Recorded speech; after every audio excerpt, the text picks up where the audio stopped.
हाँ मीरा मिश्रा गोर लगै छी मिथिला।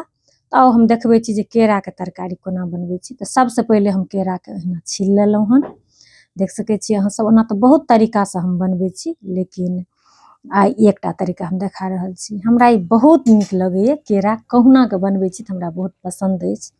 और ओहिमे हम अदौरी कनि भूजिके पानिमे दऽ देलिए। अपन हाथक अदौरी बनल, अगर बजारुआ हैत तऽ नहि देबै, तखन ओहिना सिंपल केराके बना लेब।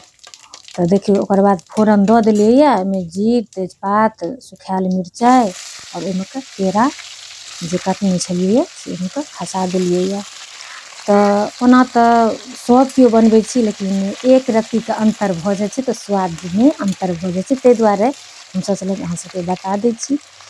और हमरा बहुत नीक लगैए, कहुनाके बना लै छी तऽ हमरा बहुत प्रिय अछि। अहाँ सबके नीक लगैए कि नहि लगैए से बतायब। ओकर बाद जे मसाला अपना सब खाइ छी, नून, हरदि, धनी, मिरचाइ, जीरके पाउडर जे रहल सबकिछुके दऽ कऽ से ओकरा मिलाकऽ आ ओहिमे के अहाँके से जे ओकरा भुजने छिए पहिले कनि भुजि लेबै। देख सकै छिए। तकर बाद ओहिमेके मसल्ला दऽ देलिए। मसल्ला देलाके बाद कनि लौ कम कऽ देबै, ताकि बेसी तेज लौ नहि रहतै। और धीरे धीरे मसल्लाके कनि बढ़िआँसँ भुजबै, तखन अहाँके से बढ़िआँसँ फ्लेवर आयत, नीक हैत। और एहिमे प्याज लहसुन दैके कोनो जरूरत नहि होइ छै, अहिना बहुत सुन्दर होइ छै। हाँ फेर कोफ्ता बनबै छिए तऽ ओहिमे दै छिए। तऽ देख सकै छी अहाँ सब जे एकरा धीमी आँचपर हम बढ़िआँसँ भुजि रहल छी। देखिए कतेक सुन्दर भुजा गेलैए। आब जखन अहाँके पूरा अपने भऽ गेलै हन लाल भुजैत भुजैत, तकर बाद जे अदौरी पानिमे देने छलिए से ओहिमे के दऽ देलिए हन। आ अदौरी देलाके बादो हम फेर एकरा 2-3 मिनट तक से चलबैत रहबै जे अहाँके निखरिके स्वाद एतै। और कनि ई कश्मीरी पाउडर से दऽ देलिए, बस रङ्ग दुआरे, एहिमे स्वाद कोनो नहि होइ छै, लेकिन देखैमे कनि नीक लागै छै। तऽ लोकके बढ़िआँ लागै छै जे कोनो चीजके मोनसँ बनबियौ तऽ कनि देखऽमे सुन्दर हेबाक चाही, खाइमे सुन्दर हेबाक चाही। देख सकै छिए दऽ कऽ धीमी आँचपर एकरा हम धीरे धीरे बढ़िआँसँ से भुजि देलिए। भुजि देलाके बाद ओहिमेके रस दऽ देलिए। ई रस अहाँ अपना हिसाबसँ कम बेसी दऽ सकै छिए, लेकिन बादमे गढ़हा जाइ छै केराके तरकारी।